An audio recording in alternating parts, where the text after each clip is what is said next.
If one of your countrymen become poor and sells some of his property, his nearest relative is to come and redeem what his countryman has sold. If, however, a man has no one to redeem it for him, but he himself prospers and acquires sufficient means to redeem it, he is to determine the value for the years he sold it and refund the balance to the man to whom he sold it.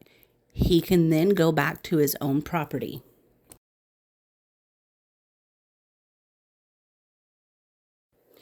But if he does not acquire the means to repay him, what he sold will remain in the possession of the buyer until the year of Jubilee. It will be returned in the Jubilee, and he can then go back to his property. If a man sells a house in a walled city, he retains the right of redemption a full year after its sale. During that time, he may redeem it. If it is not redeemed before a full year has passed, the house in the walled city shall belong permanently to the buyer and his descendants. It is not to be returned in the Jubilee. But houses in villages without walls around them are to be considered as open country.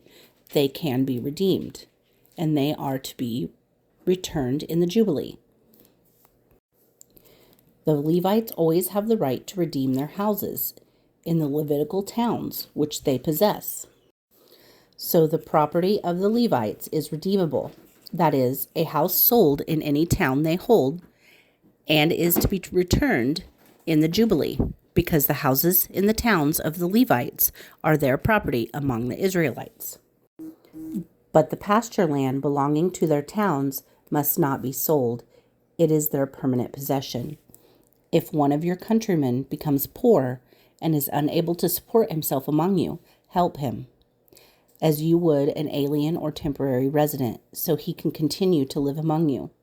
Do not take interest of any kind from him, but fear your God, so that your countrymen may continue to live among you. You must not lend him money at interest or sell him food at a profit. I am the Lord your God, who brought you out of Egypt, to give you the land of Canaan, and to be your God. If one of your countrymen becomes poor among you and sells himself to you, do not make him work as a slave.